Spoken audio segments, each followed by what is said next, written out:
Good morning সকলোকে। পুৱাতে এয়া বাৰীখন চাফা কৰি লওঁ বুলি ভাবিলোঁ। ঘৰৰ ভিতৰৰ কামকেইটা কৰি মেলি আজৰি হ'লোঁ। এতিয়া ভাবিলোঁ বাৰীখন অকণমান ফুলৰ গুৰিবোৰ চফা কৰি দিওঁ আৰু শাক কণী বাৰীখনৰ কিনাৰে কিনাৰে গোটেই বন উঠিলে সেয়া অকণমান চিকনাই মেলি চাফা কৰি দিলে দেখিবলৈকে ভাল লাগিব। সেই বুলি ভাবিয়ে ৰাতিপুৱা কামখিনি কৰি আজৰি হৈ চিধা কামতে লাগিছোঁ আৰু দেই। এয়া কোৰ লৈ পূৰা বন চিকুণোৱাত এতিয়া ব্যস্ত হৈ আছোঁ। আকৌ বিভাগ ধান অকণমান দাবলৈ যাম বুলি ভাবিছিলোঁ, অকণমান বোলো সহায় কৰি দিম। সেয়াও দাবলৈ যাব লাগে লৰালৰিকৈ, সেই ভাবিয়ে কামকেইটা কৰি লৈছোঁ। ফুলকেইজোপা ছাগলীয়ে খাই খাই আধ্যা পেলালে। তথাপিতো আকৌ লাহেকৈ অকণমান ভাললৈ আহিছে জেওৰাখন দিয়াৰ পৰা। এতিয়া বনবোৰ অলপ চিকুণাই মেলি দিলে দেখিবলৈকে ভাল লাগিব নহয়।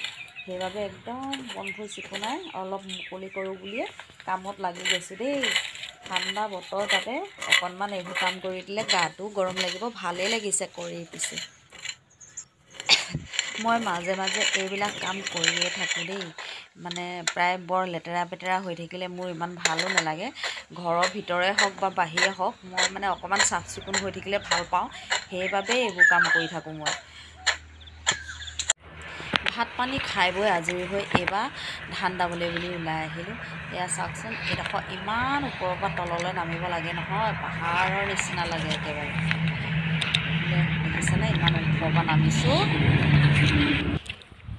হেল্ল', সকলোকে স্বাগতম জনাইছোঁ। আজি পথাৰত ভিডিঅ' আৰম্ভ কৰিছোঁ দেই। সেই বিভাগ ধান অকণমান দাবলৈ আহিছোঁ, অকণমান সহায় কৰি দিওঁচোন বোলো। এইবছৰটো ধান লোৱাই নাই, যোৱা বছৰ নেদালোঁ, আজি আহিছোঁ প্ৰথম। ধান কিমান দাব পাৰোঁ নাজানো, আহিছোঁ আৰু কিন্তু দেই। অকণমান হ'লেও কাটি দিলেও বহুতখন সহায় পাব, সেই বুলি ভাবিয়ে আহিছোঁ। দালিয়ে নেকি হয় এইটো দালিয়ে? অ' কৃষ্ণ ভগৱান, ইমান সোনকালে আহিলি নে? অ' আমাৰ বাঁহকেইজোপা দেখোন বাঁহ নাইকিয়া হৈ থাকিলে ন? হ'লে আকৌ কিবা নাইকিয়া দেখি পাইছোং দেখোন। এইকেইজোপাৰ পৰাই বাঁহ জেওৰা চেওৰা ভেটিবলৈ নিবলগীয়া হয়। অঁ কিবা নাই লাগিছে। অঁ একদম এইখিনিলৈকে হেৰি দি দিলে ন, ফেঞ্চিং দিলে। অঁ লৈ গ'ল কোনোবাই, বান্দৰ আহিছে। অঁ এতিয়া একদম বিলখন এতিয়াহে ফিচাৰী টাইপ লাগিছে, ফেঞ্চিং দি দিলে ন। এইফালে এইডোখৰ নাই দিয়া দেখোন, এইডোখৰ এইটো নহয় নি? অঁ অঁ অঁ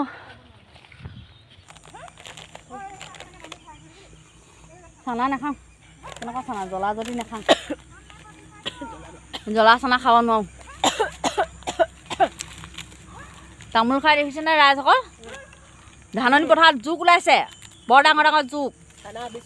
ভয়তে হেৰি কৰিছোঁ, তামোল বেছিকৈ খাই আছোঁ। এইফালে এতিয়া চাহ পানী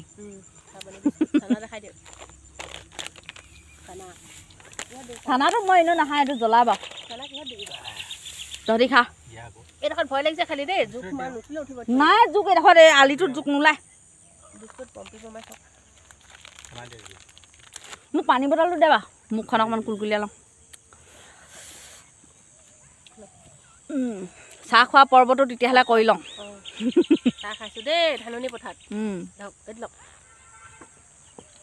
এয়া অকণমান এগিলাচমান দি লওঁ, বগাটো ৰঙাটো নহয়। ক'ত যাব সেইজনী, এতিয়া উলিয়াই থৈ আহিছেগৈ। ভাত খোৱা চাহ পানী খোৱা জুতি ল'বলৈ অহা কথাহে হ'ল আজি। মাটি যদি এডৰাও দাব নোৱাৰোঁ কি হ'ব বাৰু। অঁ কাইলৈ আকৌ আহিবলৈ কৈছে চাহ, বিভা চাহ। অঁ গাহৰি খুৱাব লাগিছিলে হয় নাই? তই দাৱনি হ'ব আহ, হৈ গ'ল, গধূলি হ'ল আহ। আমাৰ সেইফালে দাৱনি দেই, পূৰা দাই আছে। এইফালে দাৱনি সামৰিছোঁ আৰু দেই, আজিলৈ সামৰিছোঁ। আজিলৈ সামৰিলোঁ আৰু। গৰম উঠি গ'লগৈ একদম। মাটি এডৰাকৈ দাব নোৱাৰিলোঁ আকৌ দেই এইফালে আপোনালোকক আমাৰ বিলৰ এডোখৰ দেখুৱাই দিছোঁ ৰ'ব ইমান ধুনীয়া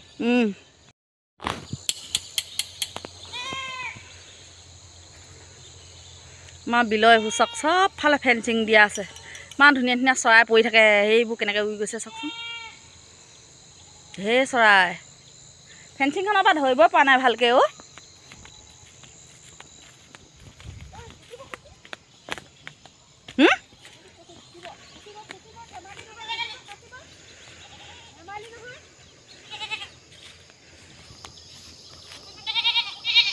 এয়া হৈছে আমাৰ ভলক বিলৰ প্ৰাকৃতিক সৌন্দৰ্য দেখিছেনে আপোনালোকে ইমান ধুনীয়া চৰাইখিনি উৰি যোৱা নাই দেখাওঁ বুলি ভাবিছিলোঁ এইখিনি চৰাই পৰি থাকে পৰিৱেশটো ইমান ধুনীয়া চাওকচোন এইফালে ধাননি পথাৰ এইফালে বিল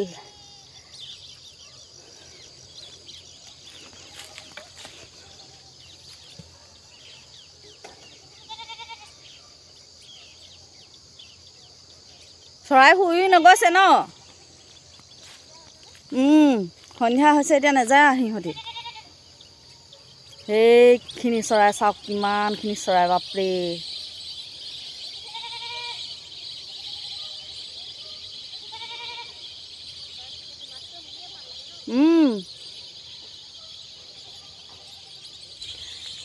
কাম চৰাই আগতে ধান দাই থাকিলে ইমান ধুনীয়া ধুনীয়া কাম চৰাই ওলায় এতিয়া আকৌ এয়া অমিত সৰোবৰ কৰি দিয়াৰ পৰা মানে চৰাইবোৰ বহুত নাইকিয়া হৈ গ'ল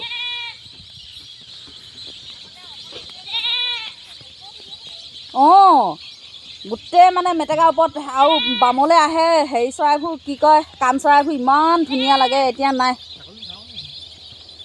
অকল শেৱালি হাঁহবোৰে পৰি থাকে আৰু এইবোৰ